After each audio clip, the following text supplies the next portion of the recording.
Have you ever wanted to capture an image of the Milky Way, but you aren't sure where to start? Perhaps you've always thought that you needed complicated and expensive equipment. Well, I'm going to let you in on a little secret.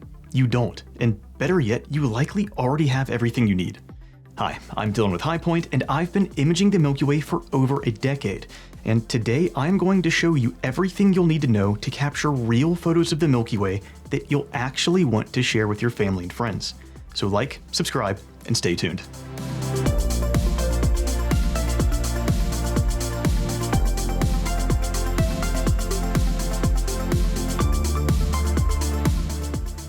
Before we go any further, a quick note. While this video is broken down into the following sections, to get the most out of it, we encourage you to go through the entire video from start to finish. It's designed to take you from nothing to a final Milky Way image you'll be proud of. So with that, let's start off with the first section, the equipment.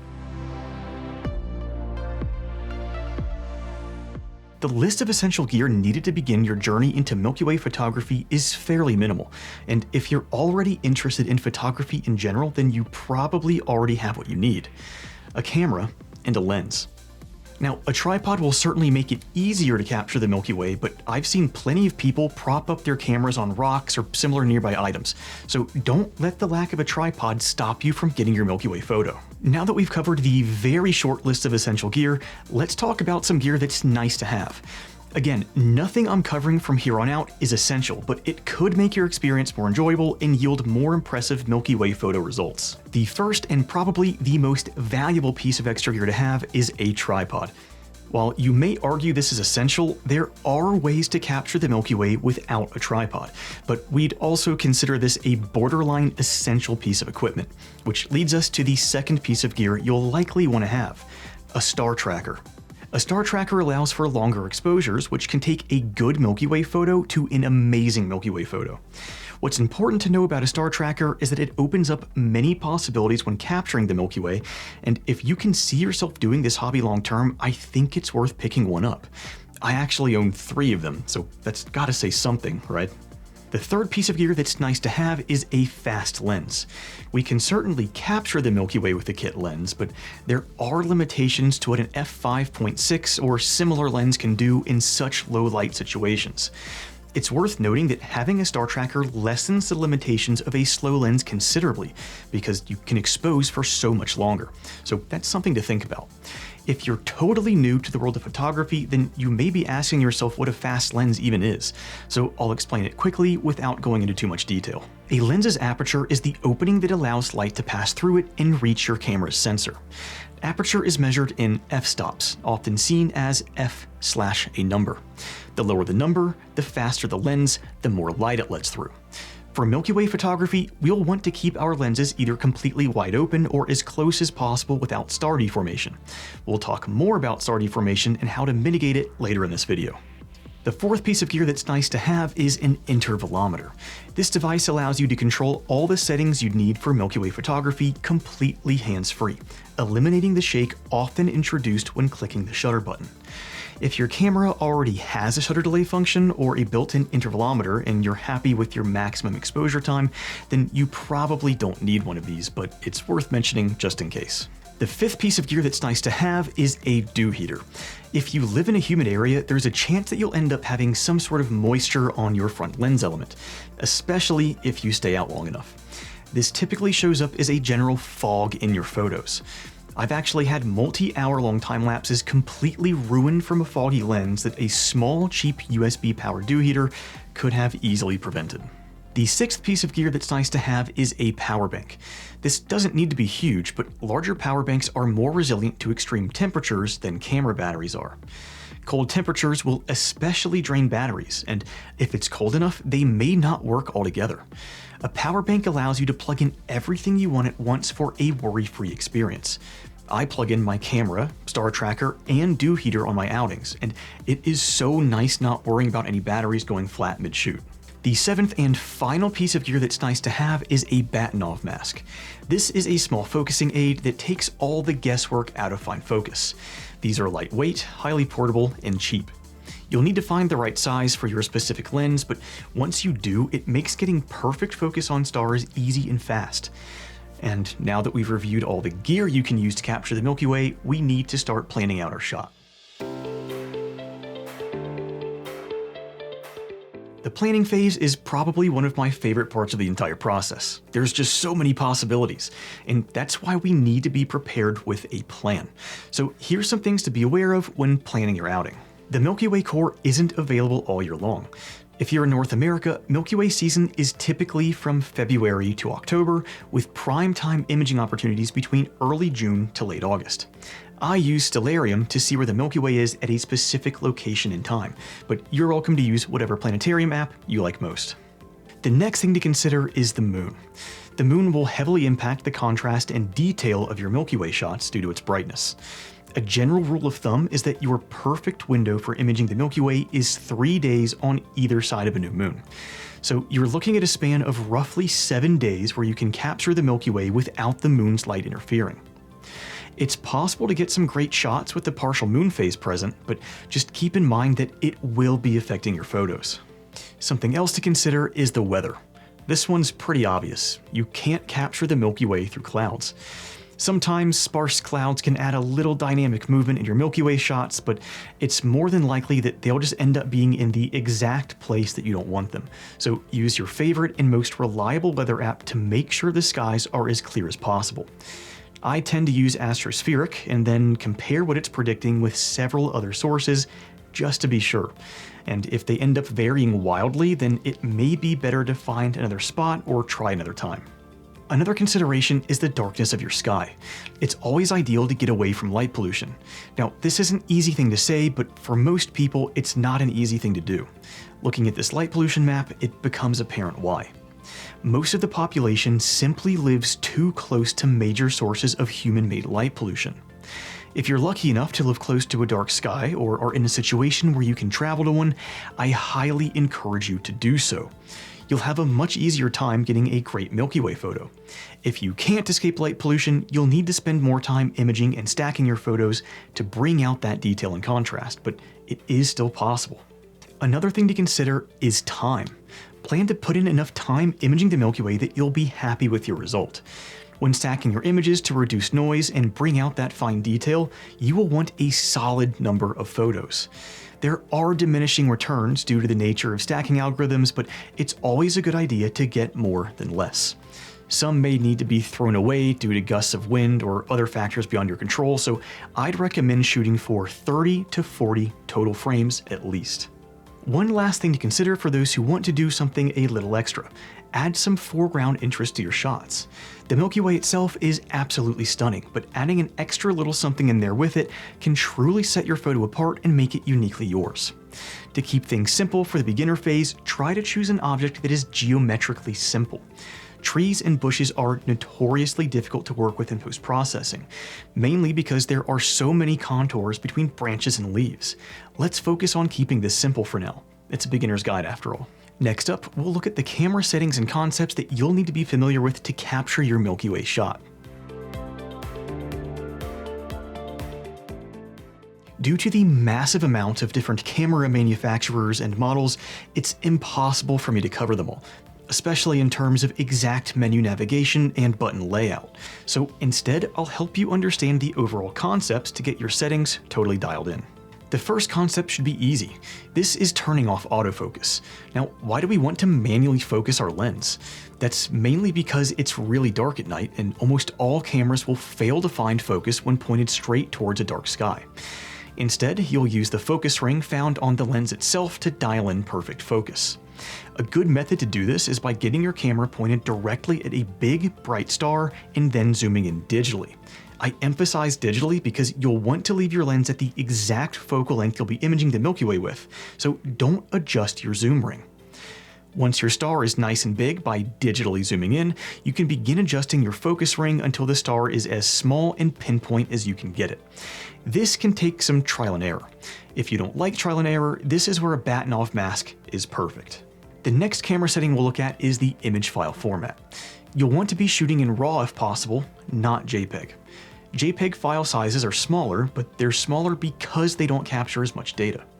You want as much data as possible, so when it comes time to edit your photos, you'll have the best chance at creating something that you're happy with. White balance is the next setting you'll need to find and change. Many cameras will be set to auto white balance, but you'll want to set that manually to roughly 4000 Kelvin. This will give you a natural sky tone.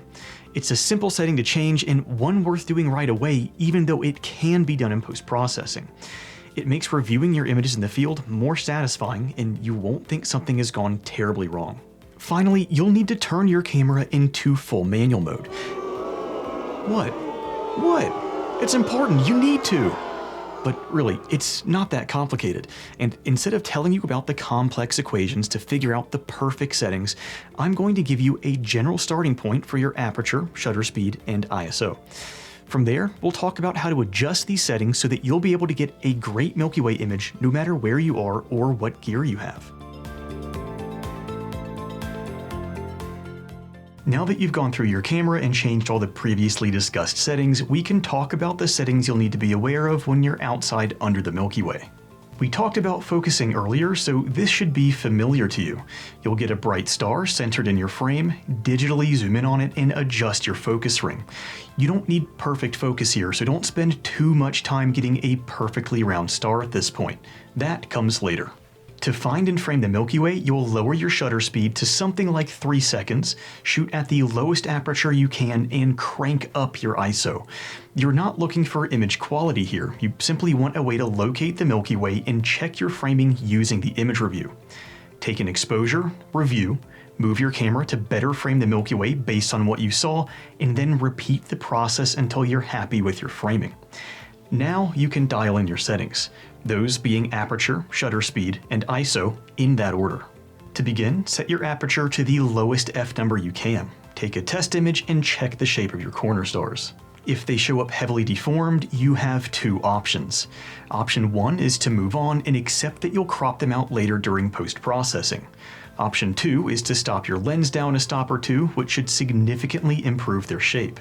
I'll leave that decision up to you. If your images are too bright or too dark when reviewing to check your star shapes, then adjust the ISO as needed. The same applies to the next setting change, which is your shutter speed. A good starting point for your shutter speed is somewhere between 10 to 20 seconds. Your goal is the longest shutter speed possible before star trailing becomes obvious. If you see noticeable trailing on stars at the center of your image, then try dropping your shutter speed down by a couple of seconds, and then repeat the process until you're happy with your star roundness. This is the trial and error method. If you want to save time and be more accurate to what your camera and lens combination can do, then consider the 500 rule. Now, I won't go into further detail about it in this video because I told you I wouldn't make you do any equations, but I've pinned a comment in the description below if you'd like to learn more. If you're using a star tracker, then you can totally forget about the 500 rule because you can expose for much longer. It's possible to take exposures measured in minutes rather than seconds, which lets you dial back other settings that may be negatively impacting your image. The final and most changeable setting you'll adjust is the ISO. A good starting point for ISO is something like 3200. The higher you have to increase your ISO, the more noise you'll notice in your image. Noise shows up as a general graininess and it doesn't look great. That's why you're capturing 30 to 40 images. They can be stacked in post-processing software and that noise will be significantly reduced. So with that said, you can adjust your ISO to some pretty extreme levels. Just try to be reasonable, especially with older cameras. If you're using a star tracker, you can use a low ISO since you're able to expose for much longer. This keeps individual subs fairly noise-free, and if you still choose to stack, you can almost entirely eliminate noise. When you're adjusting your ISO for your final image output, you can't trust the back of the LCD screen because the brightness of the screen may be deceiving. The best way to ensure that you're exposing correctly is to view the histogram. A histogram is actually pretty easy to understand. It's a representation of brightness in your photo where the left side is darker and the right side is brighter. Every pixel across your entire image is represented along the bottom line and often shows up as hills or peaks. Any data touching one of the edges is going to be either pure black or pure white. We don't want any data touching those sides if possible. Everyone's histogram is going to look different, so there's no exact model I can show you, but you'll want it close to something like this. The sky data peak should be centered at roughly the 1/3 point on the histogram. That gives you room to play with the data a bit during post-processing. Keep in mind that if you have a foreground, then it will more than likely have its own data peak to consider too. Once you're happy with all your settings and the resulting histogram, you can start taking your images. But one last thing to touch on before you pack up to go inside, and that is capturing calibration frames.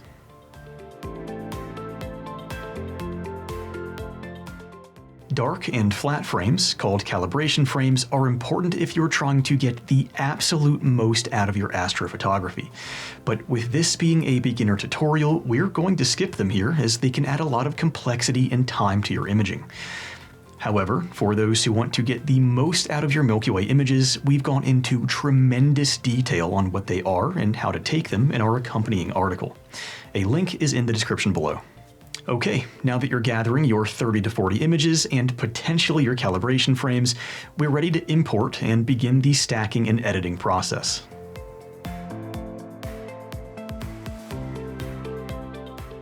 Before we start the editing process, I want to share with you the two programs I'll be using, which are perfect for beginners to start their post-processing journey. Sequitur, a free stacking software, and Lightroom Classic for general editing. Really, you can use any software instead of Lightroom as long as you can access the following adjustment features, as these are what we'll be adjusting today: white balance, vibrance, saturation, tone curves, exposure, contrast, and some very basic masking. Remember that this is a beginner's tutorial, so I won't be covering any complex editing here. We're focused on getting your sequence of Milky Way photos into a single good-looking photo that you can enjoy and share. And the first step of that is opening Lightroom. So to begin, we'll open up Lightroom. We'll click File and Import Photos and Videos. I'm going to navigate to where I have my data sets. I'm going to hold Control and tap A to get all these photos and drag and drop them into the import area here. We have 42 total photos, they're all checked. Great, we will then click Import.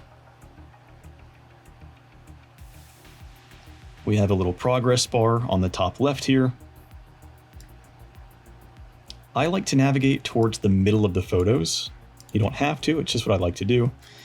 And I will then click on the Develop tab here, and we can see that we have a pretty noisy and not well colored Milky Way. So we're going to fix that. I left this on auto white balance on purpose to show you how easy it is to fix this in post-processing. So we're looking at the histogram here. We can grab this temperature slider and just move it around, and we're trying to get these peaks to match. We'll do the same thing with tint. And that already looks way better. That looks way better. So we'll also increase our exposure to about that 1/3 point, right? We want the peak on about the 1/3 point. Right about there. I can also see this light pollution is pretty bad, so we're going to grab the highlight slider and move that way down, maybe all the way down. Yeah, I think that's a pretty good looking photo right there. The really important thing is to come down here to the Lens Corrections tab. We want to click Remove Chromatic Aberration. We especially want to click Enable Profile Corrections. So you can see here as I'm clicking this on and off what it's doing.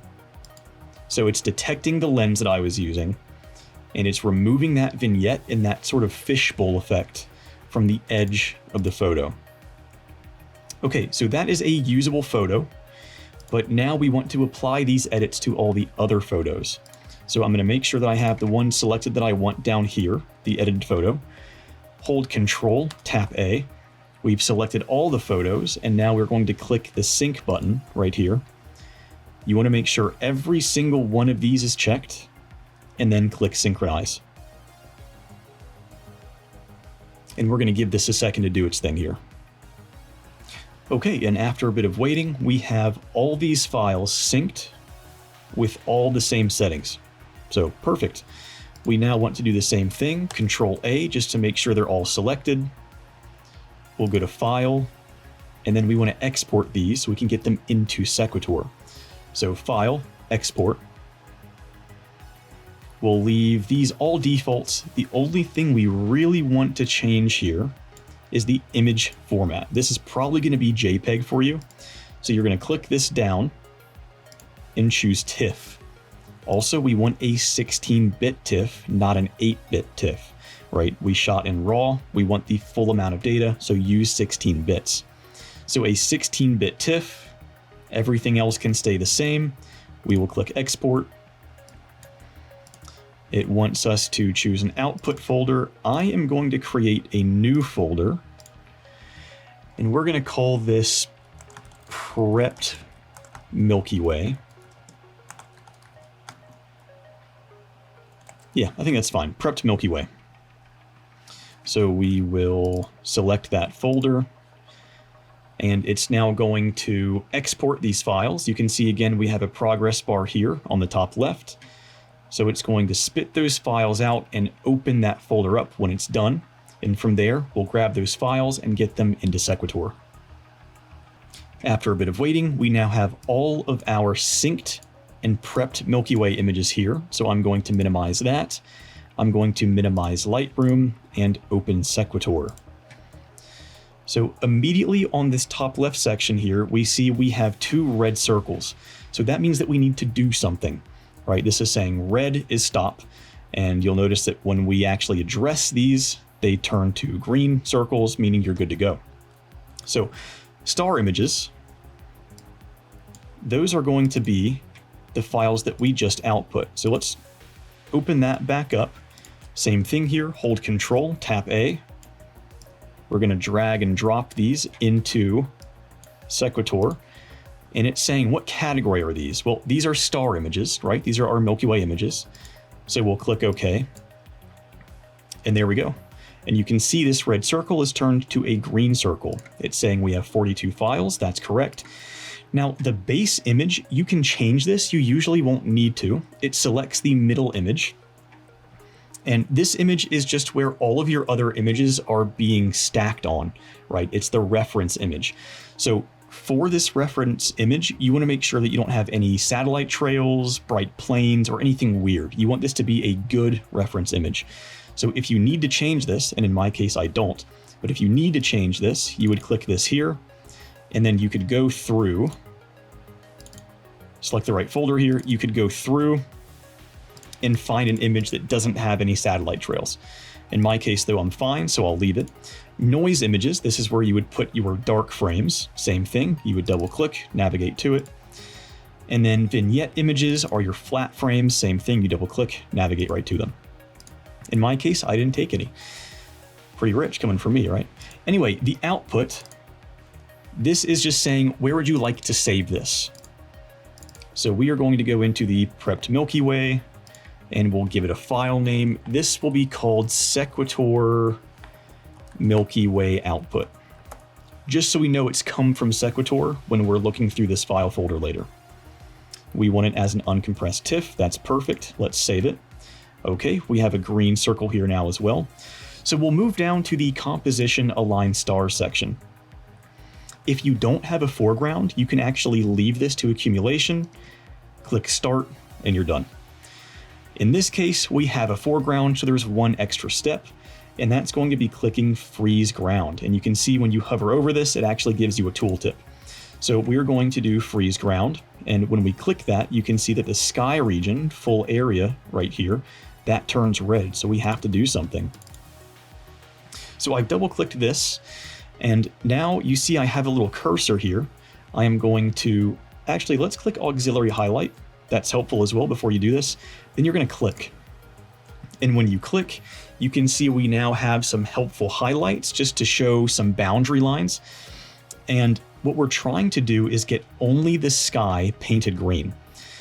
So if you use your scroll wheel, you can increase the size of your little cursor here to very small. For now, I'm going to use very large and just paint the sky as much as I can in these nice big broad strokes. And you don't need to be perfect here. Sequitur does a pretty good job. So even something like this is probably fine. But I'm a perfectionist, so I'm actually going to get this perfect, so I'll be right back. Okay, I've done a pretty good job here, but let's say I didn't. Let's say I messed something up. I sneezed or something. So that's not great. We don't want the program to try to stack the things in the mountain. So instead of holding left click and then painting, we're going to hold right click to unpaint.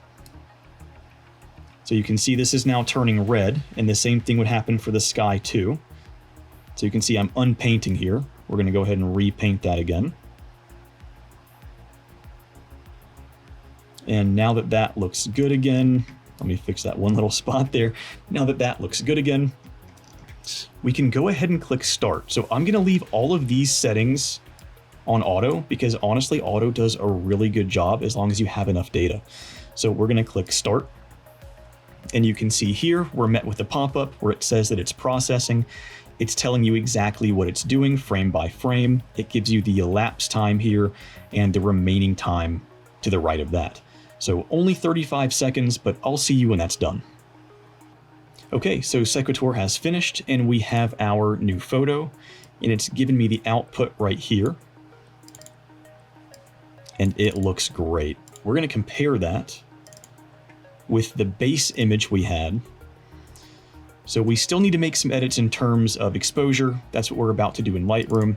But just to show you, look at that, just to show you the difference in noise. So this is the stacked photo on the left. This is the unstacked single sub on the right. Let's get the Lagoon Nebula close to each other here. Just so you can see a split photo. Look at that. Look how noisy this photo is compared to this one. So that's great. We know that Sequitur did what it was supposed to do. So we can escape out of all of these for now. We're going to open Lightroom up again. File. We're going to import photos again. It wants the source. This is going to be the output from Sequitur, and that's why we named it as such. We're going to drag and drop it. We're going to make sure that it is selected and then click import. And once it's in here, we will click develop. And now we are ready to make our final edits. Now, there's no wrong or right way to edit. It's completely subjective, and these are your images, so you can do what you want with them. But there are steps we can take to help bring out the Milky Way, and that's what I'll show here. So to begin, we need to find our perfect white balance. We just had it close before.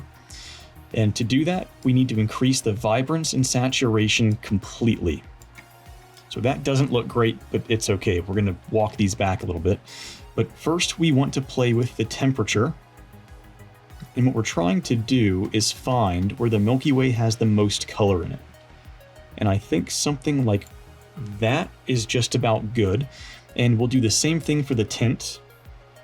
So we'll play with the slider. So this is obviously way too much in one direction, and this is too far in the other. But right in between that somewhere, and the tint is a little bit more difficult because we have all this sky glow. Sky glow happens when the sun is basically exciting particles in the upper atmosphere during the day. They're getting excess energy. And then towards the night, they are shedding that energy. There's a much more scientific and longer explanation. I'm not going to give it here. This is not an aurora, but it's something kind of similar. There's particles that are being excited and giving off energy, right? And just because this is such a strong set of air glow, moving this tint around is actually pretty difficult. And you'll actually see I've already edited the D850 image, and because it is astro modified, it's really sensitive to reds. So you'll actually see this band right here in the D850 image, but it shows up as red instead of green, so kind of cool. But because this camera is not astro modified, it's coming up as green, and we've got to do something about that. I think it looks really nice, actually. It's just going to be tough to find the exact spot we want here. I think that's going to have to do. So you can see that it hasn't changed that much. It's -2 temp plus 3 tint, but hey. So now we will reset vibrance and saturation back to 0 by double clicking them. And now this looks very plain, but that's what we want. This is our starting point, right? This is the perfect white balance. So we are going to reintroduce some vibrance and saturation, certainly nowhere near as much as we had before. And I think we are going to go to the tone curve here, and we're going to have an S curve. So we're going to bump this part up a bit and bring this part down. And now we're really starting to see some separation. Okay, and you can see me kind of leaning back and squinting. That's just called the squint test. You're just trying to make sure that your edits aren't going too far, and the squint test is a good way to do that. Because with these sliders, it's really tempting just to send it to 100 and say, wow, look how colorful this is. Which you can do. Again, it's your image. Do whatever you want. But for me, I like a little more subtle editing. So the exposure, I think, will touch up just a bit since we've separated these a little bit here. We could introduce some full body contrast, and I think I will, just a little bit though. Again, not too much. I think that looks pretty nice. Yeah, we'll leave that there. You can play with the texture and the clarity and the dehaze. I think the clarity is probably good and a little bit of dehaze. I think that's looking pretty nice. And one last thing we'll do, this is by no means advanced, but again, this is beginner, so we're going to keep this nice and simple. We're going to click on the masking tool here. We're going to go to the brush, and we are just going to brush the Milky Way here. And that might even be too much, we'll see. And then everything that is being shown in red here is what we are now making edits to. So we want to come down to our exposure and contrast and maybe just brighten up the core of the Milky Way just a tiny bit. So we're not making full body edits here. Now we're making localized edits just to the Milky Way. We could pump in a little more contrast. I think that would look good just to really make those dust lanes pop. Once again, I'm employing the squint test, and it's working pretty well here. And you know what? I think we're going to leave it there. Yeah, I think we will. So if you want to get back to your image and get out of your mask, you're going to come over here and go back to the edit panel, and now you're back to your full body edits. If you'd like to go back and forth a few more times, I think that looks pretty nice. I could probably get a little bit more out of it, but that's where the experimenting phase comes in. You can spend a lot of time editing an image. I'm not going to go through every little tiny sliver of bar that I'm increasing and decreasing here. I'm going to leave it here, and we're going to export this now. We're going to do that by clicking File and Export. And same thing, we'll choose the folder later. We will rename this. I'm going to give this a custom name, and we'll just call it Final Milky Way, just so we know. You can export this as a full TIFF. It's going to be a very large file. So if you're trying to share it with friends or family, you probably don't want a massive file with every bit of information that's editable in there. So a JPEG at 100 quality is probably fine. I'm going to export it. Select my folder. I'll put it into the same folder. That's just fine. And it'll pop it up right here. And now we can take a look at this final file.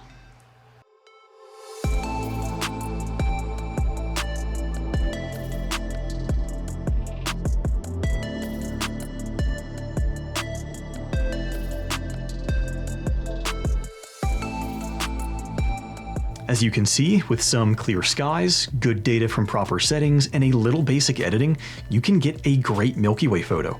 The photo you just saw was taken with entry-level equipment and mostly free software. Now, if you have a star tracker, or you're considering getting one, here's an example of a Milky Way photo processed the exact same way, but with better data thanks to the star tracker.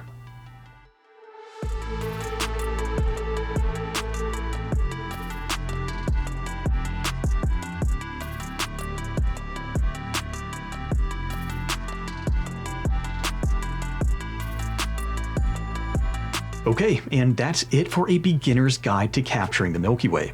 The biggest takeaway here is to remember to get outside under the night sky and use the gear you already have. It just might impress you. To learn more, take a look at our article where we go through the process in even greater detail.